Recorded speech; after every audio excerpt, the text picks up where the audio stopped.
Romanos capítulo 1. Y quiero leerle los versículos 1 al 7, sin estar bajo ilusión alguna de que vamos a cubrirlos todos, pero vamos a leerlos. Pablo, siervo de Jesucristo, llamado a ser apóstol, apartado para el Evangelio de Dios, que él había prometido antes por sus profetas en las Santas Escrituras, acerca de su Hijo, nuestro Señor Jesucristo, que era del linaje de David según la carne, que fue declarado Hijo de Dios con poder según el Espíritu de Santidad por la resurrección de entre los muertos, y por quien recibimos la gracia y el apostolado, para la obediencia a la fe en todas las naciones por amor de su nombre, entre las cuales estáis también vosotros, llamados a ser de Jesucristo, a todos los que estáis en Roma, amados de Dios, llamados a ser santos, gracia y paz a vosotros de Dios nuestro Padre y del Señor Jesucristo. El enfoque de la introducción de Pablo en la epístola a los Romanos está en una frase al final del versículo 1. La frase es el Evangelio de Dios. Realmente ese es el tema de la epístola entera, las buenas nuevas de Dios. Una mirada rápida a cualquier periódico, un vistazo de cualquier revista semanal nos recuerda que en nuestro mundo las noticias son malas y están empeorando. Y lo que está sucediendo a gran escala simplemente es una multiplicación de lo que sucede a nivel individual. Malas noticias. De hecho, eso se ha vuelto un coloquialismo en nuestra época. Malas noticias. Como usted puede ver, los hombres y las mujeres están bajo un poder aterrador. Y ese poder que está en la profundidad de su ser los empuja a la autodestrucción. Ese poder es el pecado, y el pecado es lo que lleva a las malas noticias. Simplemente a manera de resumen, veo 4 áreas primordiales en donde el pecado produce malas noticias para la raza humana, y en cierta manera son secuenciales. Y no pretendo que estas sean exhaustivas o cubran toda área de la vida, pero simplemente para motivarlos a pensar. Las primeras malas noticias que el pecado trae a un individuo es el egoísmo. Son malas noticias en la existencia humana que cada uno de nosotros esté inclinado hacia cumplir nuestro propio deseo en particular a costa de lo que sea. El elemento básico de la pecaminosidad es el dominio del yo, el ego. Inclusive esto comenzó cuando Satanás cayó. Él dijo, yo haré. 5 veces en estos verbos. El hombre ha heredado esta propensidad con la venida del pecado. Él es absolutamente egoísta, está centrado en sí mismo. Él quiere hacer lo que quiere, si se le permite. Y lo que una sociedad permita, él va a hacer. Él va a ir hasta donde la tolerancia de la sociedad llegue. El hombre va a consumir todo lo que está en sus ojos, en su propia concupiscencia. Él va a consumir cosas, y va a consumir a gente, y va a consumirse a sí mismo. Y cuando un amigo, un cónyuge, un amante o un miembro en su familia cesa de proveer lo que un individuo quiere, entonces es descartado como un par viejo de zapatos que no sirven para nada.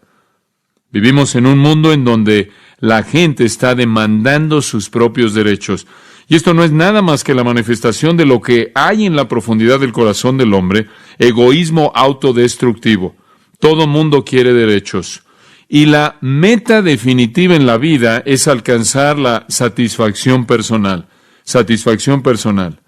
Sea que usted esté en el mundo de los negocios o en el matrimonio, o sea que esté en alguna relación amorosa, el hombre termina pervirtiendo todo debido a su deseo egoísta por obtener ganancia, fama, dominio, popularidad, dinero, satisfacción física.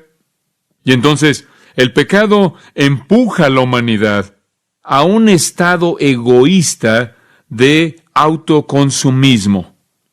Alguien dijo que debemos usar las cosas y amar a la gente, pero en lugar de esto amamos las cosas y usamos a la gente. El final de esto es que el hombre es incapaz de sostener una relación significativa. Él es incapaz realmente de amar. Él no está dispuesto a dar y por lo tanto pierde aquello que es la fuente más obvia de gozo verdadero, que es la abnegación. el hombre se vuelve entonces dominado por una avaricia egoísta que lo aísla de todo y de toda cosa. Y el resultado de todo esto es que el hombre realmente llega a un punto de desesperanza y de soledad absoluta, y encuentra que todas las cosas que consumen sus propias concupiscencias llevan la ley de la devolución decreciente, de tal manera que entre más tiene, menos le satisface. Y entonces lo primero que el pecado ha producido a manera de malas nuevas es que somos egoístas, y es una trampa que nos lleva a la desesperanza. Ahora, las malas nuevas que el pecado produce, egoísmo, nos lleva a una segunda área que también son malas nuevas. El hombre no solo es egoísta, sino también es culpable. El autoconsumismo, el usar a la gente, abusar de la gente, hacer lo que sea para que pueda usted alcanzar lo que quiere, lleva a la culpabilidad, porque Dios ha diseñado que el hombre sienta algo cuando él peca. De otra manera, el hombre nunca podría evitar ir al infierno. Es como el dolor. Dios le ha dado el dolor para que usted sepa que cuando su cuerpo es lastimado, usted busque ayuda de su cuerpo. Y Dios le ha dado la culpabilidad como una manera de decirnos que estamos en el camino equivocado y algo tiene que cambiar. Y entonces el hombre es oprimido por la culpabilidad. Y las malas noticias es que el hombre vive en ansiedad, vive en temor, vive sin dormir, vive con problemas psicológicos, úlceras, muchísimas enfermedades causadas por su culpabilidad, las cuales él puede tratar de aliviar mediante la embriaguez o el suicidio o algo más. Vivimos en un mundo aterrador en el cual la gente está llena de pánico debido a su culpabilidad y tratan de cubrirlo mediante una fachada frívola. Algunas personas tratan de evitar la culpabilidad real mediante el dinero, las posesiones, el alcohol, las drogas, el sexo, los viajes, el psicoanálisis, echarle la culpa a la sociedad por su culpabilidad, echarle la culpa a alguna tradición bíblica anticuada que se les impone, culpando a Dios, a los cristianos, a la iglesia, a sus padres, a algún trauma prenatal. Inclusive escuché de un hombre que le echó la culpa a un plátano que su mamá le dio cuando era pequeño, para justificar su culpabilidad. El egoísmo lleva al pecado y eso inevitablemente trae culpabilidad. Y cuando usted trata de culpar a alguien por ello, eso únicamente multiplica la culpabilidad, porque ahora no solo es culpable de pecado, sino de tratar de culpar a alguien que no lo merece. Y eso nos da más malas noticias, ya que el egoísmo lleva a la culpabilidad y la culpabilidad lleva a una vida sin significado. El hombre está atrapado en una trampa de su propio egoísmo, en la trampa de su propio egoísmo. No lo lleva a ningún lugar más que a una culpabilidad que lo abruma. Y tarde o temprano se dice a sí mismo, ¿en esto consiste la vida? Es mejor que no hubiera nacido. La vida se vuelve un ciclo interminable de tratar de encontrar satisfacción cuando es imposible y solo encuentra culpabilidad. Y en ese tipo de vida no hay satisfacción. Y donde no hay satisfacción, todas las preguntas elementales son hechas. ¿Esto es lo único que hay? ¿Dónde están las verdaderas respuestas? ¿Dónde están las verdaderas preguntas? ¿Por qué vivo? ¿Cuál es el significado de mi vida? ¿Qué es la verdad? ¿Dónde encuentro lo que es verdad? Al hombre se le alimenta una dieta constante de mentiras por parte del mentiroso Satanás, quien está a cargo del sistema del mundo. Y las mentiras realmente nunca proveen respuestas ante la pregunta del significado. Y por ello nunca escucho una respuesta. Nunca encuentro una respuesta. Y las noticias siempre son malas. Esto es lo que Edna St. Vincent Millay quiso decir cuando dijo, la vida debe seguir, y simplemente olvido por qué. Vivimos en una serie de periodos de 24 horas, sin importancia, sin significado, nada cambia, todo es vaciedad, y como el personaje primordial en una de las novelas de Sartre dijo, decidí matarme a mí mismo para quitar por lo menos una vida superflua. Ahora encontramos un cuarto elemento en esta cadena de malas noticias que es traída por el pecado, y me gusta llamarlo desesperanza.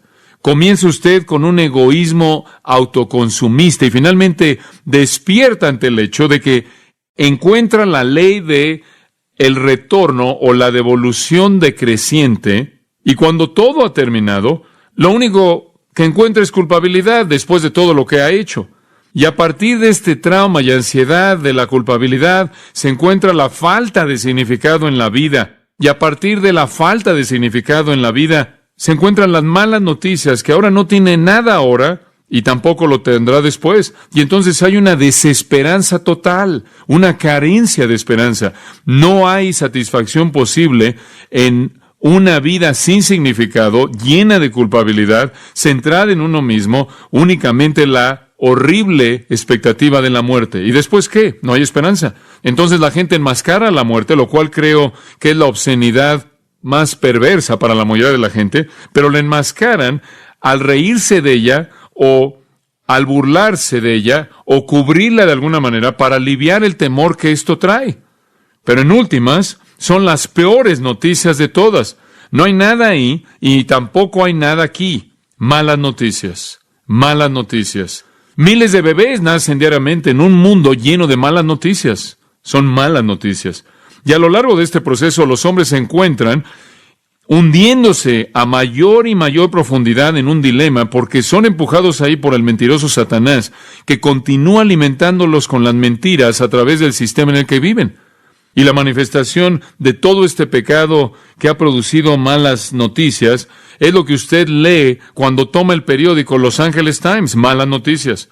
E inclusive los destellos de buenas noticias, que así le llaman, son momentos de descanso en una saga interminable de malas noticias. Es como alguien dijo acerca de los tratados de paz. Los tratados de paz y los tiempos de paz son solo esos momentos donde toda persona se detiene para recargar sus armas. Inclusive los pecadores tienen que dormir. Y un breve respiro y quizás algo de lo que supuestamente se llaman buenas noticias no duran mucho. ¿Hay buenas noticias? ¿Realmente hay buenas noticias? ¿Buenas noticias acerca de que el pecado puede ser enfrentado? ¿Buenas noticias acerca del egoísmo que no tiene que vivir de esa manera? ¿Buenas noticias acerca de la culpabilidad y ansiedad que puede ser aliviada? ¿Hay alguna buena noticia acerca del significado de la vida? ¿Hay alguna buena noticia acerca del futuro, de la vida futura después de la muerte? ¿Hay alguna buena noticia? Pablo dice en el versículo 1 que hay buenas noticias y esas son el Evangelio, las buenas noticias de Dios. Y de eso trata Romanos. Pablo comienza en el versículo 1 con las buenas noticias de Dios. Y en el capítulo 15, conforme llega al final, en el versículo 16, él dice: soy ministro de Jesucristo a los gentiles, ministrando las buenas noticias de Dios. Entonces, como un paréntesis en esta epístola, se encuentra la gran realidad de que Pablo está trayendo buenas noticias. Buenas noticias.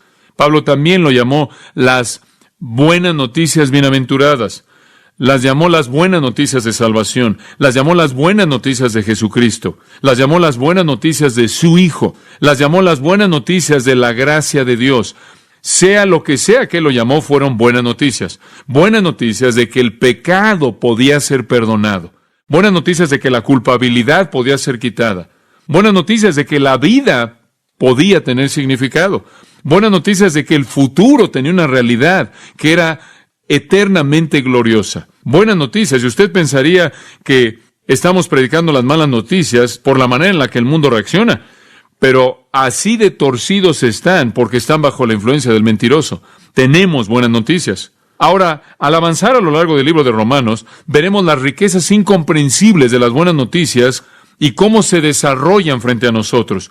Pero quisiera decirle, y tomo un segundo para decirle esto, no planeaba hacerlo, pero quisiera decirle que el enfoque entero de los 16 capítulos de Romanos se destilan en los primeros 7 versículos. ¿Puedo entender a Pablo? Él está tan emocionado por lo que va a decir que no puede esperar el decirlo hasta que llegue al final del 16. Entonces él resume todo lo que va a decir en los primeros 7 versículos, destila el enfoque entero de su epístola entera. Lo resume, lo sintetiza y después lo desarrolla. Es como si la semilla está en los primeros 7 versículos y después encontramos cómo germina y florece conforme usted avanza a lo largo de los 16 capítulos. Ahora observe el versículo 1 por un momento y vea la frase, el Evangelio de Dios. el Evangelio de Dios, Evangelion. Evangelion. Ese término es usado por Pablo 60 veces en sus epístolas. 60 veces habla de las buenas nuevas, buenas noticias. Es un término favorito de Pablo. No es sorprendente que el hombre que vivió su vida entera oyendo malas noticias y una vez que oyó las buenas noticias, no podía evitar el hecho de decirle a todo mundo, a toda persona que encontró acerca de eso.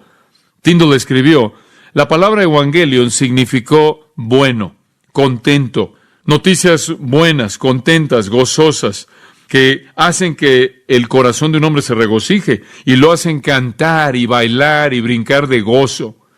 Y creo que en esa frase realmente él capturó el significado. Son buenas noticias, son noticias buenas, llenas de felicidad, de gozo, de gusto. Buenas noticias de que Dios nos librará de nuestro pecado egoísta. Buenas noticias de que Dios nos perdonará y nos librará de la culpabilidad. Buenas noticias de que Dios traerá significado a la vida y la hará abundante. Y buenas noticias de que hay esperanza para la vida venidera. Y note también en el versículo 1 que son buenas noticias de Dios. Y ese es el enfoque del griego, dice de Dios. Y es importante que Pablo dijera eso porque la palabra evangelion era una palabra griega común. ¿Y sabe cómo era usada?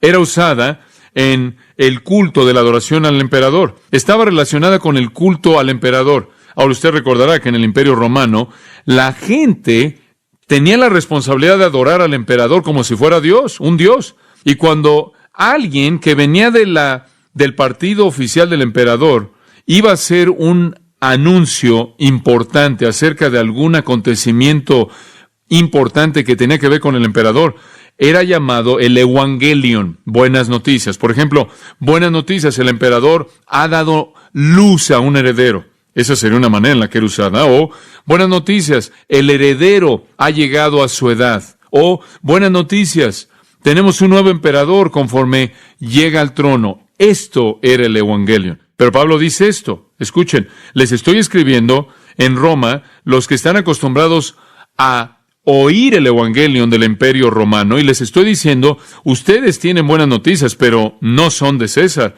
¿Son de quién? De Dios. Realmente esas son buenas noticias, porque francamente la mayoría de los Césares eran malas noticias para comenzar. Estas son buenas noticias de Dios. Ahora usted no puede detenerse y pensar, ¿por qué Dios me va a dar buenas noticias? No lo merezco, y tiene razón, pero así es Él. Él trae buenas noticias a aquellos que no lo merecen. El doctor Donald Gray Barnhouse, creo yo, captura el pensamiento en un párrafo fascinante en el cual él relata una historia. Escuche, él dice que se le contó de un joven en Francia que era muy amado por su madre, que se entregó a una vida de impiedad, que lo llevó más y más al pecado a mayor profundidad. Él se enamoró de una mujer perversa que lo alejó aún más y más a la injusticia. Lo llevó a la injusticia. La madre, de manera natural, buscó traerlo de regreso a un plano más alto y la otra mujer lo resintió de manera amarga. Y una noche la historia cuenta que la mujer mala acusó al hombre de que realmente no la amaba porque él permitió que su madre interfiriera. Y él prometió y le dijo que la amaba. Ella apeló a su mente embriagada diciendo, si realmente me amas, entonces te vas a deshacer de tu madre y de sus ruegos constantes. Bueno, de acuerdo con la leyenda, el joven salió corriendo de la habitación a una casa cercana en la cual su madre vivía y le pegó hasta matarla, arrancando el corazón de su cuerpo para llevarlo de regreso a su amante como prueba de que él había quitado la vida de su madre. Y después, dice Barnhouse, llegó el clímax del cuento. Conforme entró corriendo en su insensatez, él se cayó y a partir del corazón ensangrentado salió una voz que le dijo, hijo mío, ¿estás lastimado? Barnhouse dijo, esa es la manera en la que Dios ama. Un perdón absoluto y total. Entonces, así es como Dios ama. Carlos Wesley lo expresó en un himno. La profundidad de la misericordia. ¿Puede haber misericordia aún reservada para mí? ¿Puede mi Dios perdonarme y hacer a un lado su ira al primero de los pecadores? He resistido su gracia por mucho tiempo. He provocado su ira. No he oído sus llamados. Lo he entristecido 1000 veces. Y entonces Wesley se maravilló entre las buenas noticias de que Dios le extendió esto a los hombres inmerecedores. Amados, estas son buenas noticias. ¿No le da gusto tener estas buenas noticias? Ahora vamos a ver en estos 7 versículos y vamos a ver en las próximas semanas cómo se desarrollan las buenas noticias. Y esencialmente aquí hay 7 aspectos. Vamos a comenzar con el primero, el predicador de las buenas noticias. El predicador de las buenas noticias. Quizás es porque soy un predicador y ministro que me hallo atraído, me veo con un gran deseo de pasar algo de tiempo en esto porque me habla tanto. Y si usted me permite, por un momento me voy a predicar a mí mismo. Ahora, Dios llamó a un hombre único para que fuera el vocero primordial de las buenas noticias. Versículo 1, Pablo, ¿se acuerda de él? Pablo, él era ese hombre, el predicador de las buenas noticias, único. Se le encomendaron los misterios, aquello que había estado escondido de generaciones pasadas y pueblos pasados, y ahora revelado, es lo que dice en Efesios 3 y Colosenses capítulo 1. Él era el orador primordial de Dios para ser el heraldo de las buenas noticias. Ese judío sobresaliente con preparación académica griega y ciudadanía romana. Ese hombre con capacidades increíbles como líder, un peleador muy motivado, determinado, expresivo, brillante, un hombre con una capacidad de expresión única, especialmente llamado y convertido por Dios mismo. Ese hombre que completó 3 viajes misioneros proclamando las buenas noticias desde Jerusalén a Macedonia y cruzando por ese territorio. Pablo fue un siervo único que podía hacer milagros, sin embargo, no podía quitarse su propio aguijón en la carne. Pablo, que podía salir de prisiones como lo hizo en Filipos, sin embargo fue un prisionero. Pablo es el predicador. Y le recuerdo que todo predicador que ha predicado desde ese entonces ha dependido de los sermones de Pablo para su material. 13 libros del Nuevo Testamento, el legado de este hombre a través de la inspiración del Espíritu Santo. Ahora él nos cuenta 3 cosas acerca de sí mismo en el versículo 1. Primero, Pablo, siervo de Jesucristo. La palabra es esclavo realmente. Observe conmigo por un momento Éxodo 21. Permítame ver si le puedo dar un contexto judío para la manera de pensar de Pablo. En Éxodo capítulo 21 descubrimos algo de la relación entre amo y esclavo, amo y siervo, entre el pueblo de Dios, conforme Dios les da unas leyes. Y en los versículos 5 y 6 leemos esto. Si el siervo dice, amo a mi amo, mi esposa y mis hijos, no voy a irme como alguien libre. En otras palabras, si el siervo dice, no sirvo porque se me forza, no sirvo porque se me paga, no sirvo porque tengo temor, sirvo porque amo a mi amo. Por lo tanto, nunca voy a salir como un hombre libre. Y él era conocido como un esclavo. Y esto es realmente la esencia de la palabra doulos usada en Romanos 1. Un esclavo voluntario. Y observe lo que sucedió en el versículo 6. Su amo lo traía a los jueces y ellos afirmaban esto y ellos también lo llevaban a la puerta o a un marco de una puerta en donde había madera y su amo perforaba su oído y lo servía para siempre. Y si usted decía, quiero servir motivado por amor y nunca me voy a ir porque te amo, entonces era llevado usted a la puerta y ahí donde las mujeres se perforan los oídos, lo cual es insignificante, algo muy significativo sucedía y ese lóbulo del oído era presionado contra la madera y era perforado y llevaba de manera permanente la marca que expresaba, soy un esclavo de amor. Ahora esa es la esencia de lo que está atrás de Romanos 1:1. Regresa esa porción. Y Pablo está diciendo, yo soy un esclavo. Esto es algo que yo he escogido por amor, no por temor. Y habían millones de esclavos en el Imperio Romano. Quizás no todos entendían este concepto judío. Quizás algunos de ellos sí. Estoy seguro de que algunos de ellos servían por amor. Pero la mayoría de los esclavos en el mundo romano, en la cultura griega, no eran tratados como personas, sino como objetos, como herramientas. Si usted quería, usted podía matar a sus esclavos. No era algo importante.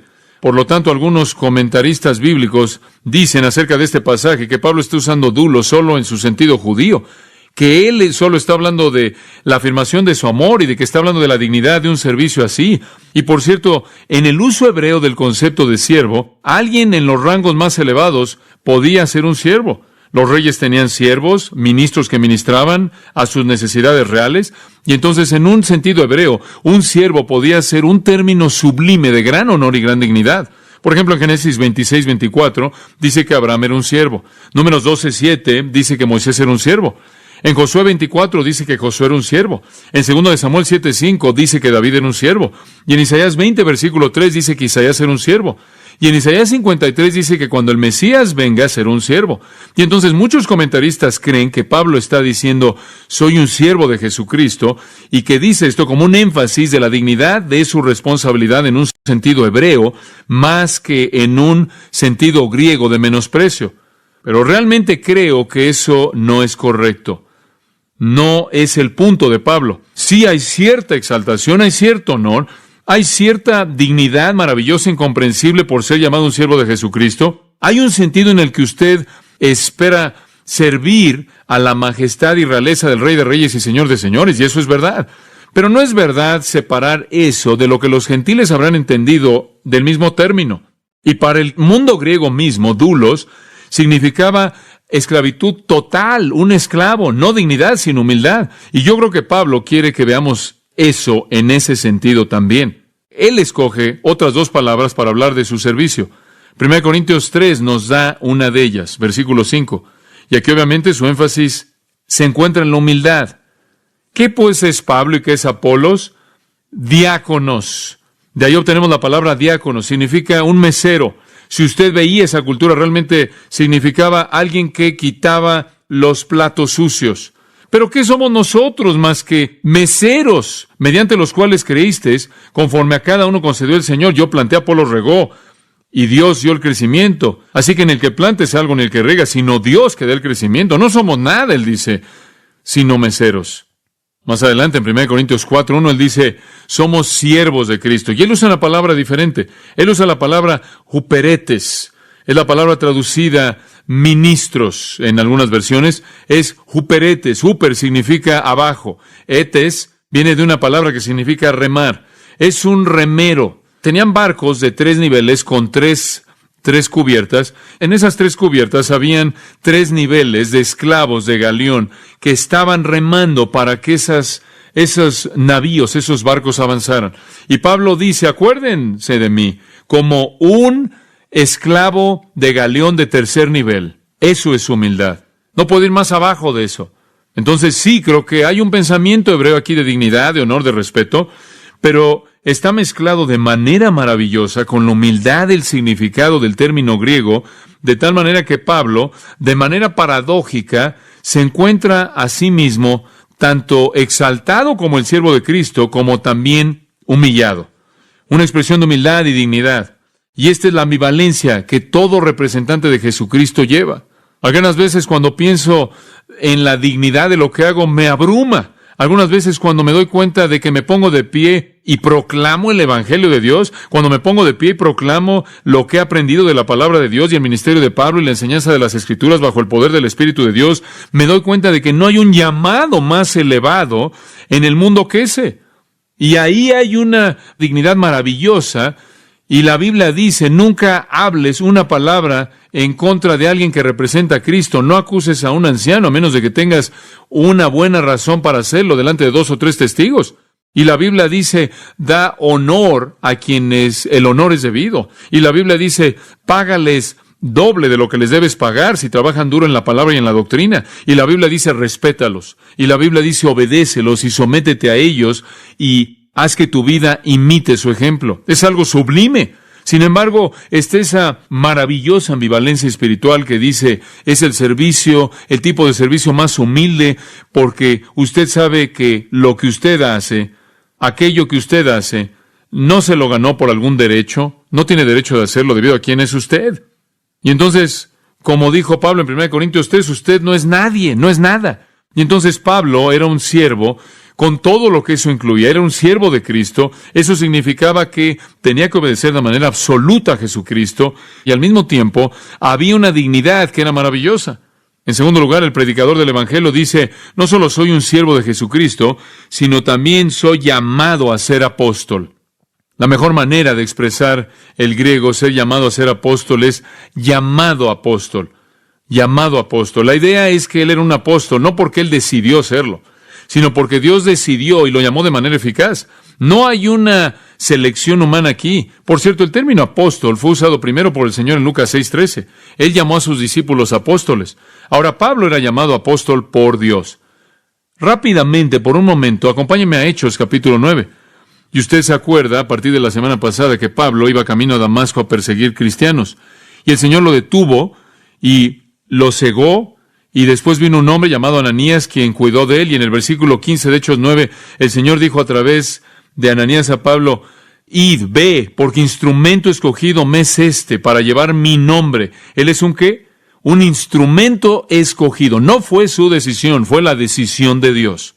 En el capítulo 22 de Hechos, Pablo mira hacia atrás y él se acuerda de lo que Ananías le dijo. Ananías llegó a él así como el Espíritu lo instruyó en el capítulo 9 y le dijo en el versículo 3, hermano Saúl, recibe la vista. En la misma hora vi y él dijo: el Dios de nuestros padres te ha escogido para que conociese su voluntad y vieras al justo y oyeras la voz de su boca. Esto es Cristo, porque tú serás testigo a todos los hombres de lo que has visto y oído. Observe ahora el capítulo 26, versículo 16. El Señor dice, Pablo está recordando aquí su testimonio: pero levántate y ponte sobre tus pies, porque para esto te ha parecido a ti, para ponerte por ministro y testigo de las cosas que has visto y de aquellas en que me apareceré a ti, librándote de tu pueblo y de los gentiles, a quienes ahora te envío, para que abras sus ojos, para que se conviertan de las tinieblas a la luz y de la potestad de Satanás a Dios, para que reciban por la fe que es en mí perdón de pecados y herencia entre los santificados. Por lo cual, oh rey Agripa, no fui rebelde a la visión celestial. Él fue llamado apóstol. De hecho, en 1 Corintios 9, él dice: ay de mí si no predicar el evangelio. Él dice: no me den una recompensa, no me den honor, no nombren una escuela con mi nombre, no pongan una placa en la pared o construyen una estatua, oren por mí. Dios me ha dado la tarea que yo no pedí, y si yo lo echo a perder, estoy en muchos problemas. Y en Gálatas 1, él dijo: yo soy un siervo llamado apóstol. Y él dice: Dios me colocó en este ministerio. Y él dice en el versículo 10 de Gálatas 1, ¿acaso busco el favor de los hombres o de Dios? Si yo busco agradar a los hombres, no debo ser el siervo de Cristo. Y él dice: y les he dado a conocer, les doy a conocer que el evangelio que fue predicado por mí no es evangelio de hombres, porque no lo recibí de hombres, ni fui enseñado por hombres, sino por la revelación de Jesucristo. Él dice: mi llamado es de Cristo mismo. Ahora, creo que esa es una palabra muy importante. Si usted va a representar al Señor Jesucristo, más vale que sepa que lo llamó usted. Yo no daría un paso hacia adelante si no estuviera seguro de que Dios me había colocado en el ministerio. Va más allá de mí ahora. El término apóstol, que es traducido ya en Romanos 1 como apóstol, significa uno enviado, un comisionado, alguien despachado, un mensajero, un embajador, un emisario. Por cierto, en esos días tenían ciertos barcos que se llamaban barcos apostólicos. Y los barcos apostólicos no eran barcos que llevaban apóstoles, tenía un sentido secular, un uso secular. Un barco apostólico era un barco de cargamento. Era enviado con un cargamento para otra ciudad. Y entonces significaba cualquier cosa despachada o enviada. Y Pablo está diciendo: yo fui enviado, pero el hecho de que fui enviado no fue una decisión personal. ¿Sabía usted que el término apóstol aparece 78 veces en el Nuevo Testamento y en la mayoría de esas ocasiones se refieren a los 12 y a Pablo, que fueron enviados de manera especial? De manera especial. Esta semana leí la historia de un querido predicador de color. Él predicaba ahí en una pequeña iglesia en el campo. Él predicó con todo su corazón y era un hombre piadoso y humilde. Y un joven vino a predicar un domingo por la noche, que era un joven arrogante y pensaba que era más de lo que la gente realmente merecía. Y él predicó y se vio claro en su actitud que era un hombre orgulloso. Y cuando terminó, el querido predicador de color se le acercó y dijo: esto, joven, ¿usted fue enviado o usted simplemente fue? Y creo que quizás hay muchas personas que no fueron enviadas, sino que solo fueron. Pero Pablo fue enviado. Y él lo sabía porque Dios se lo había afirmado. He estado leyendo en las últimas 2 semanas un libro titulado El Pastor Reformado, escrito por Richard Baxter en el año de 1650. Y en las primeras 100 páginas, él llama al clero ahí en Gran Bretaña en 1650 y les dice, antes de que sigan predicando, más vale que regresen y se aseguren de que son redimidos. Y por 100 páginas les habla de esto. Más vale de que se aseguren que Dios los ha enviado. También hay un sentido oficial en el que tenemos que entender la palabra apóstol. Un apóstol era una responsabilidad oficial. Tenía un sentido amplio y todo mundo, toda persona que lleva el mensaje de Cristo es enviado. Ir por todo el mundo y predicar el Evangelio. Todos somos enviados. Todos somos apóstoles con una A minúscula. Y el Nuevo Testamento enlista a varias personas que son apóstoles, que están afuera de Pablo, del grupo de Pablo y los 12. Pero ellos son los que tienen una A mayúscula, una responsabilidad oficial. Y si usted estudia el Nuevo Testamento, descubriría que tenían que ser llamados directamente por Jesucristo, esto es, directa y verbalmente y personalmente por Él. Tenían que haber sido testigos oculares de Cristo y su resurrección, y Pablo lo fue porque lo vio en el camino a Damasco.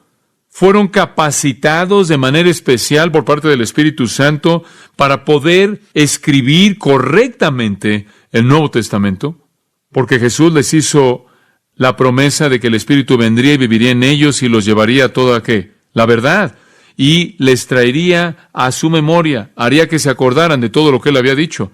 También se les dio la capacidad de hacer señales y milagros y obras poderosas, milagros que son llamados por el apóstol Pablo las señales de un apóstol.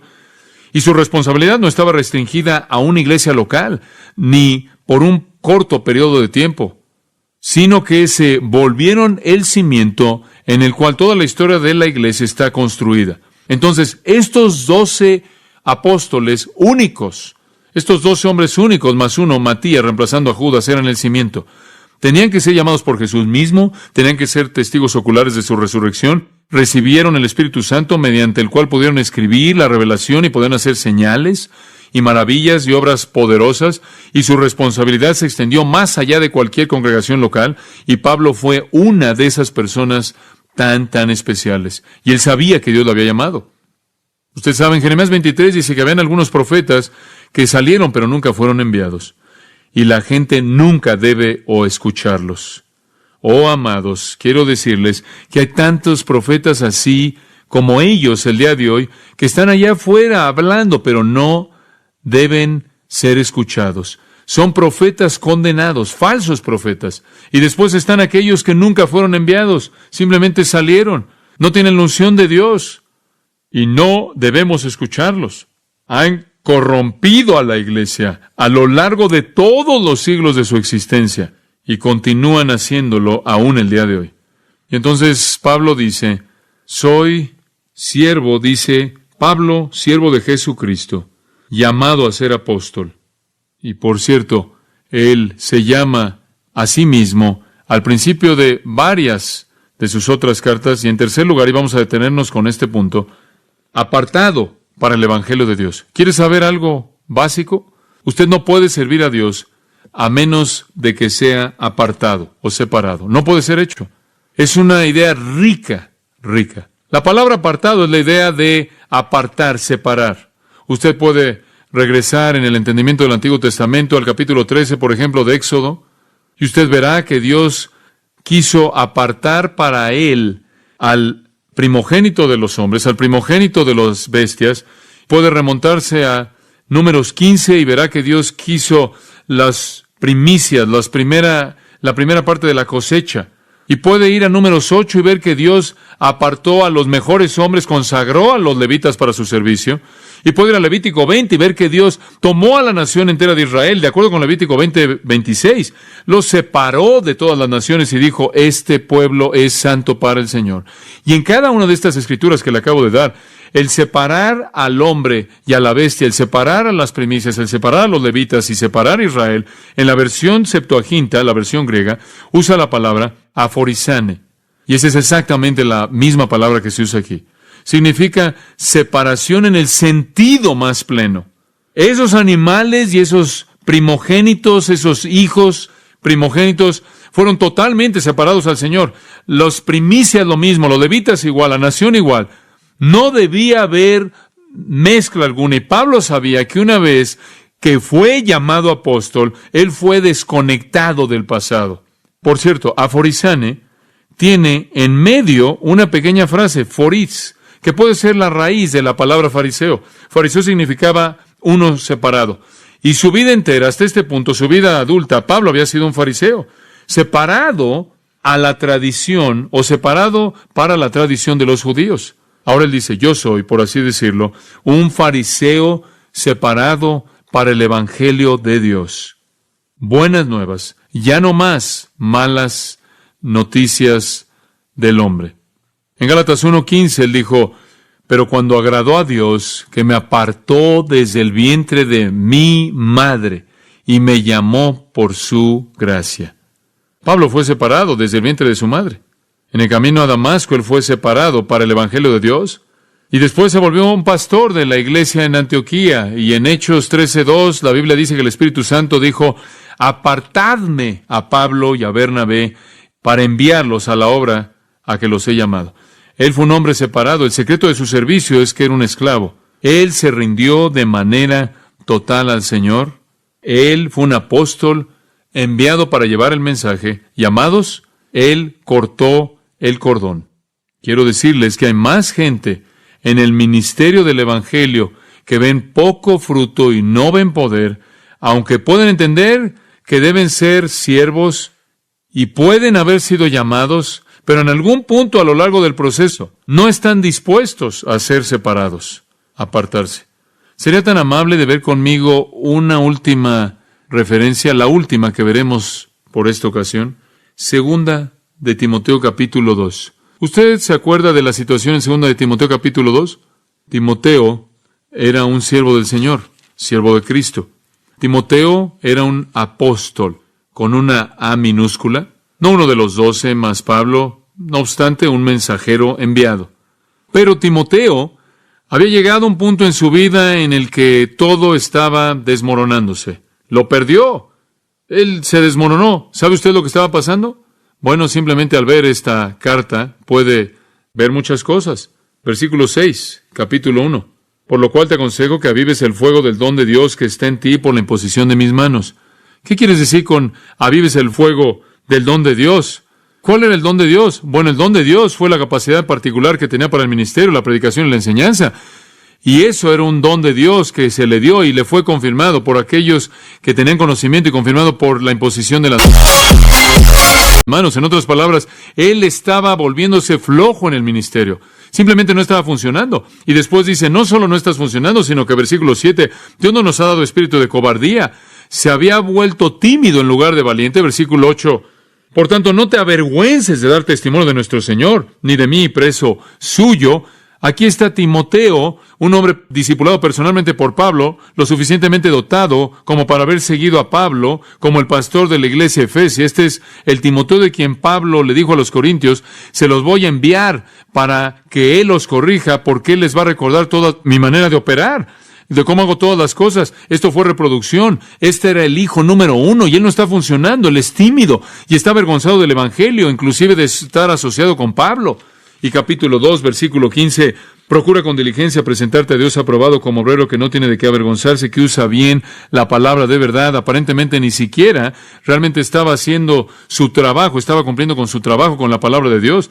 Pero el versículo 16 dice que estaba involucrado en palabrerías profanas y vanas, luchando ahí con filosofías. Versículo 22 indica que él probablemente estaba enredándose con algunas pasiones juveniles. Versículo 23, que él estaba involucrado en cuestiones necias e insensatas. Él carecía de gentileza. En otras palabras, todo estaba desmoronándose. Él había sido jalado por el sistema. Y la palabra le llega en el capítulo 2, versículo 4. Pablo le dice esto, Timoteo, ¿se te ha olvidado que eres un soldado? Versículo 3, ¿se te ha olvidado que debes soportar el sufrimiento como un buen soldado?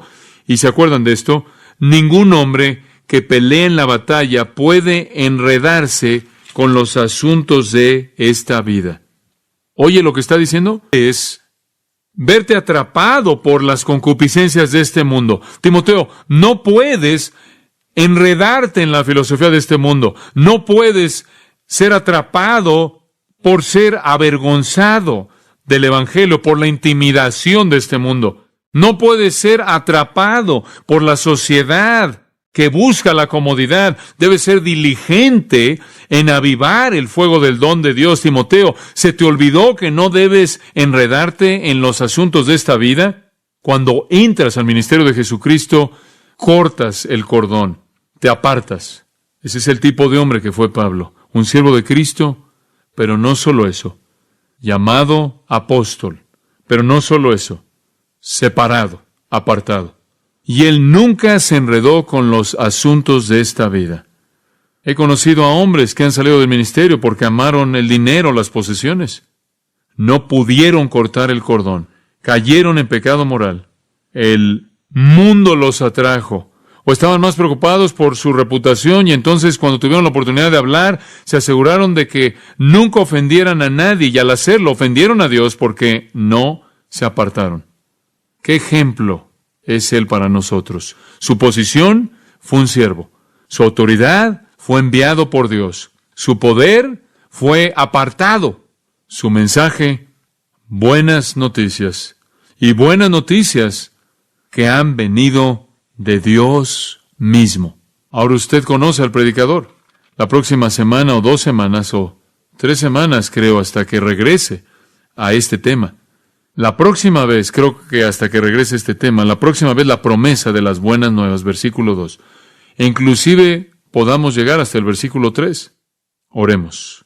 Padre, gracias por hablar a mi corazón en esta noche, por refrescar de nuevo mi propia alma, lo que yo soy, porque sé que este hombre es el ejemplo. Porque él dijo, sed imitadores de mí, así como yo de Cristo.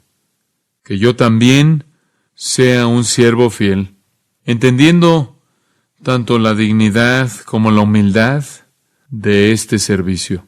Que tenga yo la afirmación de ser llamado, aunque no como un apóstol, como los 12 y Pablo, sin embargo como uno enviado, construyendo sobre su cimiento, y que yo, Padre, también sea apartado. Que yo no me enrede en los asuntos de esta vida, que no ceda al atractivo que presenta la debilidad de mi carne para hacer a un lado la diligencia del estudio para trazar bien la palabra, que no me vea atraído por el mundo, que no sea tímido, que no sea atraído por el mundo para avergonzarme del Señor o de aquellos que lo representan, aunque sean prisioneros, que no convierta mi ministerio, que no me resbale y convierta mi ministerio en un debate filosófico, que no sea yo atraído por las concupiscencias de la injusticia, que no sea yo alguien que sea contencioso, que da lugar a la contención, que carece de gentileza. En resumen, así como el Espíritu de Dios le dijo a Timoteo que yo sea un buen soldado, que sabe que no puede enredarse en los asuntos de esta vida. Y oro también esto por todos ellos, tu congregación, tu pueblo, todos nosotros que peleemos la batalla, todos nosotros somos tus siervos, todos nosotros hemos sido llamados y enviados a este mundo para ser testigos y todos nosotros debemos ser apartados. Enséñanos lo que eso significa a manera de aplicación en nuestras propias vidas, para que podamos llevar las buenas nuevas a un mundo que literalmente se está